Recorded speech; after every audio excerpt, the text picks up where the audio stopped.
안녕하세요, 여러분. 굿모닝 행정학 진행하는 여러분의 영디 최영희입니다. 자, 우리 드디어 8주차 들어왔습니다. 이제 수업은, 네, 오늘 수업은 했죠. 내일, 어제 수업은 했죠. 그 다음 오늘 수업까지 마무리하게 되면 저희 수업은 완강이고요. 이제 복습 스터디만 7일 동안 진행을 하면 이 기출과정 전체도 마무리가 됩니다. 6장의 후반부 파트들 진행을 할 거고요. 6장은 기본적으로 어려운 파트들이 아니어서 제가 좀 가볍게 넘어갔습니다. 하지만 복습은 꼼꼼하게 해주셔야 돼요. 내용 설명보다는 문제풀이 위주로 정리를 하셔야 되는 부분이기 때문에 여러분들이 선지 보실 때 열심히 복습하시면서 내용 봐주셔야 합니다. 33번부터 들어가 보도록 하겠습니다. 산출 중심적 접근 방법은 행정활동의 목표를 개선하고 서비스의 양과 질을 개선하려고 하는 접근 방법이다. 그래서 분과나 권한 재조정, 명령 개통 수정, 근데 사실 이런 거에 관심을 갖는 건 구조적 접근법에 해당을 하기 때문에 그래서 지금 보시는 33번은 X입니다. 구조를 바꾸는 것을 행정개혁의 중심으로 보려고 하는 접근 방법이죠. 34번입니다. 행정개혁에 대한 저항을 극복하는 규범적 사회적 방법들, 개혁 지도자에 대한 신망을 개선하는 것, 의사 전달과 참여의 활성 원활함, 사명감 고치나 자존적 욕구의 충족 등이 규범적 사회적 방법. 그래서 이게 가장 실질적이고 강력한 방법이라고 말씀을 드렸었어요. 자, 행정개혁에 대한 저항을 극복하는 전략 중에 경제적 손실을 보상하거나 임용상의 불이익 방지, 이건 규범적 사회적 전략이라기보다는요, 오히려 공리적 경제적 전략에 해당하기 때문에 요건 X입니다. 자, 36번입니다. 각 정부 시절에 나타났었던 여러 가지 개혁 방안들 정말 딱 이 36번 문제 정도만 제가 기억하시라고 말씀을 드렸어요. 김대중 정부의 대통령 소속 중앙인사위원회는 아시겠지만 김대중 정부 시절부터 노무현 정부 시절까지 이명박 정부 시절에 폐지되었던 인사기구고요. 아시겠지만 얘가 되게 드물게 비독립 합의형의 인사행정 기구로서 역할을 하기 때문에 비독립 합의형의 위원회 형태였기 때문에 제가 꼭 한 번 더 보시라고 말씀을 드렸습니다. 내부부와 총무처를 같이 통합해서 행정자치부를 만들었죠. 그래서 이게 김대중 정부 시절의 행정개혁 내용이고요. 자, 문재인 정부 시절에 이거 굉장히 중요합니다. 하지만 나올 가능성은 드물 거예요. 일관성 있는 수자원 관리를 위해서 기존의 국토부가 관리하던 물관리 기능을 환경부로 일원화시켰다라고 말씀을 드렸습니다. 그래서 여기 맞는 선지가 됩니다. 문재인 정부 시절에 만들어졌던 부 중에 중소벤처기업부, 중소기업과 벤처기업 등에 대한 사무를 관장하는 중소벤처기업부 신설을 했죠. 그래서 여기까지. 지금 여기까지 보시는 게 정부의 행정개혁에 관련된 내용들이어서 한번 쭉 보실 필요가 있을 거고요. 39번, 지식을 형식지와 암묵지로 구분할 때 조직이 갖고 있는 경험, 노하우, 이건 모두 암묵지에 해당합니다. 공유를 통해서 지식 가치를 향상하고 확대 재생산하는 것은 전통적 행정관리와 비교한 새로운 지식행정관리의 특징이고요.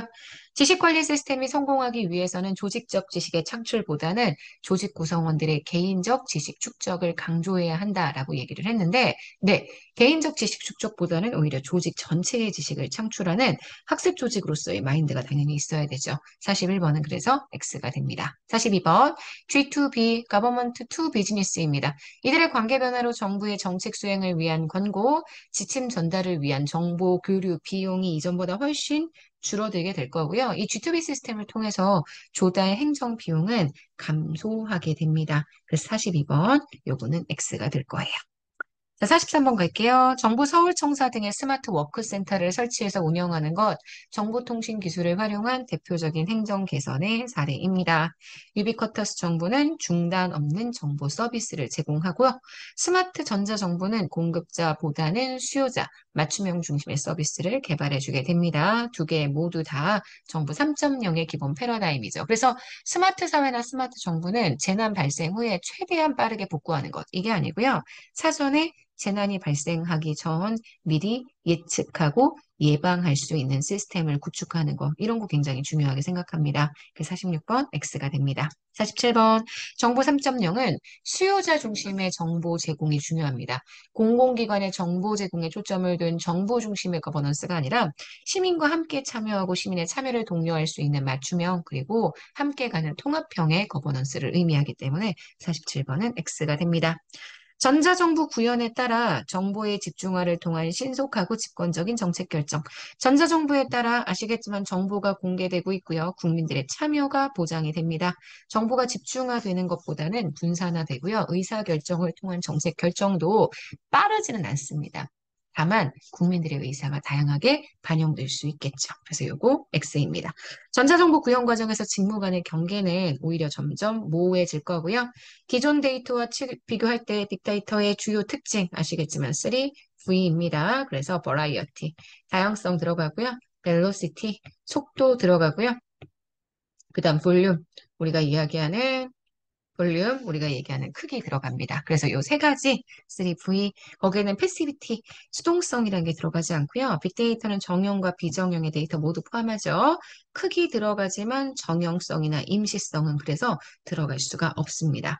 이러한 빅데이터를 활성화시키기 위해서는 개인정보 보호 장치가 제도적으로 선행될 필요가 분명히 있을 거예요. 54번입니다.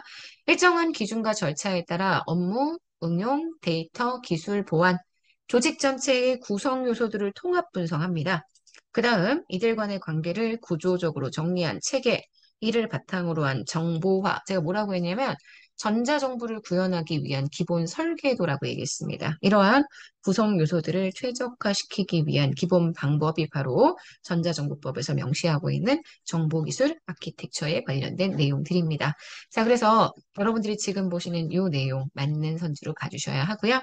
자, 그 다음 55번입니다. 우리나라에는 현재 빅데이터 활성화를 목표로 한 기법법 시행이 되고 있고요. 지방자치단체가 이에 관련된 조례도 제정을 하고 있습니다. 56번. 전자정보법에서 규정하고 있는 전자정부 원칙에 행정기관이나 국가공무원의 통제 효율성 확대, 전자정부의 기본 원칙과는 당연히 상관이 없죠. 우리가 이 부분을 어려워하실 필요가 없는 게 정말 상식적인 수준에서 충분히 읽고 정리가 가능한 부분들이기 때문에 여러분이 너무 스트레스 받으면서 정리하실 내용이 아닌 것 같아요. 자, 57번입니다. 정부의 국민신문고, 서울시의 천만상상 오화 시스템은 참여형 전자거버넌스의 전형적인 예시가 될 수 있습니다. 4차 산업혁명의 특징, 초연결, 초지능, 플러스 초예측까지 들어갑니다. 이게 최근의 산업혁명, 그 다음 우리가 이야기하는 지능정보와 전자정부에 관련되어진 내용들과 연결이 되죠. 그래서 지금 보시는 58번, 요거 맞는 선지가 되고요. 59번, 4차 산업혁명의 IoT, 그죠? 그 다음 인공지능, 빅데이터, 신기술을 기존 제조업과 융합해서 생산 능력과 효율을 극대화시키는 것. 이게 4차 산업혁명의 기본 내용이 될 거고요. 60번입니다. 행정안전부 장관은 관계 행정기관의 장등과 협의해서 정보기술 아키텍처를 체계적으로 도입시키고 확산시키기 위한 기본 계획을 수립해야 합니다. 맞습니다. 그래서 이 정보기술 아키텍처 기본 계획 3년에 한 번씩 행안부 장관이 수립하게 되어 있습니다. 전자정부는 쌍방향 서비스에서 오히려 맞춤형 서비스로의 정부 혁신을 추구하고 있죠. 전자정보 2020 기본계획, 전자정보법에 따라 행안부 장관 주도로 2010년부터 2020년까지 5개년 계획으로 수립이 되었습니다.